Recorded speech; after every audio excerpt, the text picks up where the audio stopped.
The Amputator is just one of those weapons that I've always had a soft spot for. Honestly, it's my favorite weapon in the entire game because of how well designed it is. It rewards skillful defensive positioning and timing with a super powerful area of effect healing ability and allows a medic with good game sense to recover lost health incredibly quickly. But I'm getting ahead of myself. Since the Amputator has two upsides that benefit the medic in drastically different ways, I'll have to cover them one at a time. Its first upside, that group healing thing, is monumentally powerful.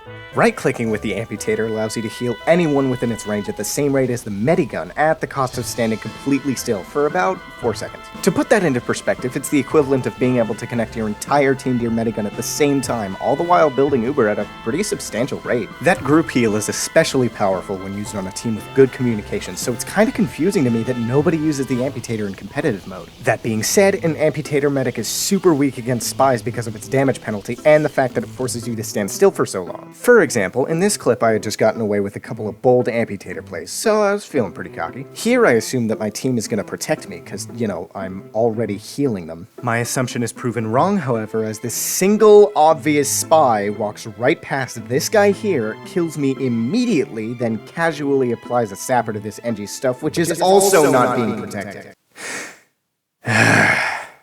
Speaking of engineers, an extremely effective method of accelerating your team's recovery after they fall back is to use the Amputator next to your engineer's dispenser. Not only will the dispenser heal you, but since most players know what a dispenser does, they tend to crowd around it when they need to withdraw. Now what does that sound like to you?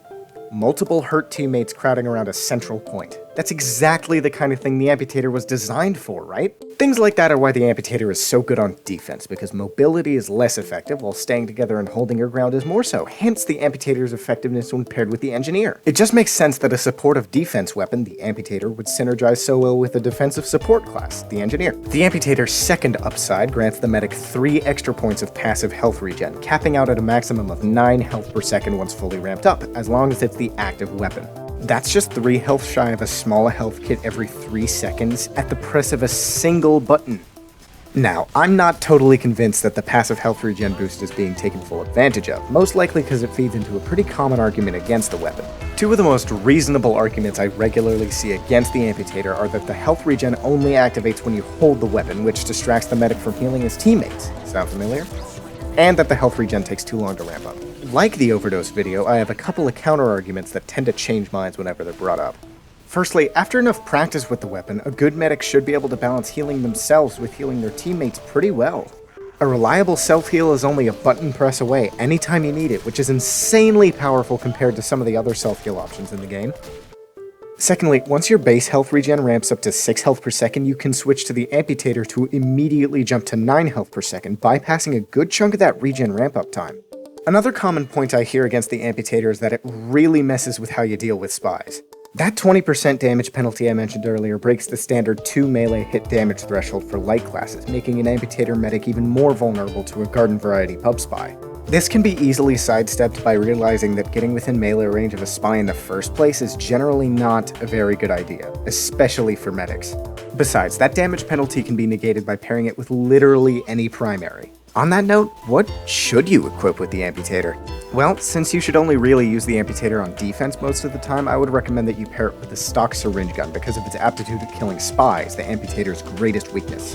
The syringe gun does 15% more damage than the overdose, and the Blitzauger's needles don't return health when they hit a spy that's disguised or invisible, so if you're being harassed by a spy, this should be your go-to weapon for this loadout. For the Medigun slot, I'd say the Kritzkrieg is the best option here because of its defense-oriented Uber. And it's the only medigun that doesn't protect the medic during its Uber, so the Amputator will help you speed up your recovery if you take damage during a push. It's also not very good for keeping your team alive compared to the other mediguns, so it definitely gets the most benefit from the Amputator. Alternatively, the Vaccinator is great at keeping you alive, so if survivability is a priority, that's always a solid choice. The Amputator is also a decent self-defense weapon when used in conjunction with the Blitzauger, because holding it'll more than negate the Blitzauger's regen penalty, leaving you with a direct upgrade to the stock syringe gun, assuming spies aren't an issue and you've got some practice juggling, healing yourself and healing your team. For this loadout's medigun slot, I would suggest the Vaccinator because of its self-defensive capabilities, and because the other 2 weapons are pretty weak against snipers. The Amputator also synergizes super well with the crossbow, which makes sense, they're both part of the medieval medic set. They work well together for a number of reasons, the most obvious of which being that they're the only weapons of their respective slots that allow the medic to heal his teammates. So obviously the Medieval Medic set goes well with the Quick Fix, right?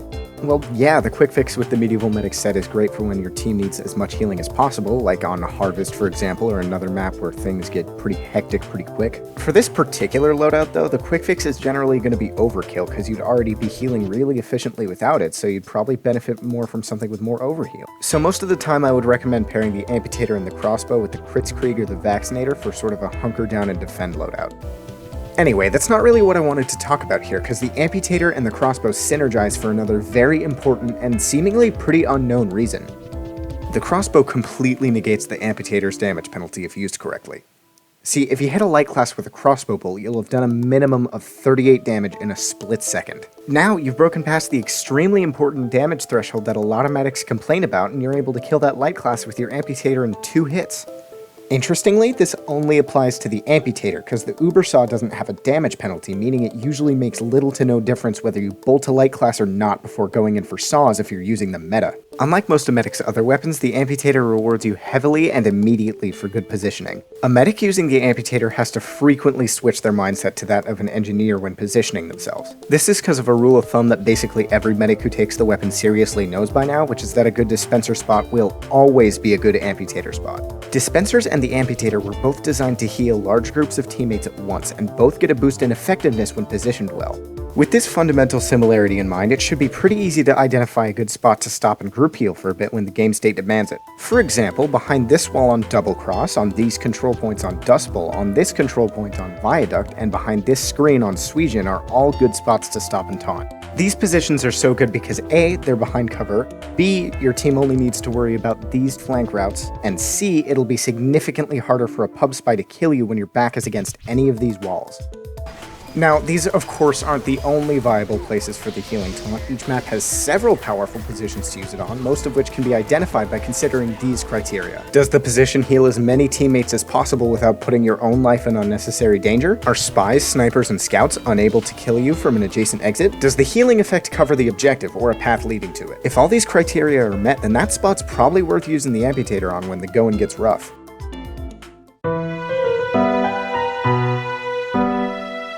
A couple miscellaneous tips and tricks before we wrap up here. Don't use the Amputator's taunt more than once in a row. More often than not, that'll get you killed, because any spy with a functional monitor will wait for you to get a little big for your lederhosen and try for another group heal so he can go in for a backstab. I know, it feels awesome to heal so many people at once, but try to exercise some self-restraint with this weapon. I promise you won't regret it. Just do your whole team a favor and reposition yourself real quick if you need to group heal more than once in a row. Admittedly, there is something to be said for those riskier Amputator plays, especially on more open cough maps like Nucleus. Even if you end up dead, a flashy round-winning stun is probably going to be worth it. If you ever need to choose between regenerating your own health and healing a retreating teammate, always opt to heal them. When healing a hurt teammate, you can regenerate up to 12 health per second, as opposed to the Amputator's cap of 9 health per second. Just wait until they're fully healed, and if you aren't by the time they are, then you can whip out the Amputator. Always be sure it's safe before committing to a group heal. Check your surroundings and make sure nobody's trying to flank you, because once you start that animation, you can't move until it stops. A little communication can go a long way. Even if you're just in a Discord call with the boys, you can tell them to push up or stay put as you start the group heal animation. That, in my experience, is more than enough to encourage the rest of your team to both hold their ground and protect you. Lastly, I've been going with the notion that positioning yourself with the Amputator is similar to positioning a dispenser. And sure, that method gets good results from a team that's actively resisting the enemy team's offense through a choke point, but when you're defending a control point, positioning yourself more like a health sentry that targets your team can be helpful for locking down a spot for your teammates by encouraging them to defend it. Sentries are ideal for denying areas from your enemies, and the Amputator is ideal for encouraging your teammates to stay within an area. So you might be thinking, okay, I get it. The Amputator is good on defense, and it's balanced by its necessary downsides, but what makes it so special? And isn't the Ubersaw just better? Short answer, what makes it so special is its fundamental differences from the way any other melee weapon is used, and no, it's not fun or healthy to exclusively use one weapon forever. Long answer, what makes it such a fantastic weapon design is the fact that it rewards the player for correctly assessing the current game state and punishes the player for spamming its incredibly powerful supportive attributes. I'd go as far as to say that if the TF team decides to change the Amputator somehow, even if it's just in some small way, I'd be pretty upset because it's just such a unique weapon. Everything about it is perfect, even its model. I can absolutely see how this plastic-looking Fisher-Price-ass toy saw would do 20% less damage than the other melee options. Fundamentally, it's a perfect example of risk-reward design, but what makes it so unique is that the risk is interesting and the reward is round-winning. It really opens up Medic's playstyle on the defensive, and frankly, I wouldn't have nearly as much fun playing the class as I do if it were removed. And to all you meta purists out there, just know that more and more people are starting to see the Amputator as the godsend for the defensive medic that it is. The time of the meta's over. Just ask these guys.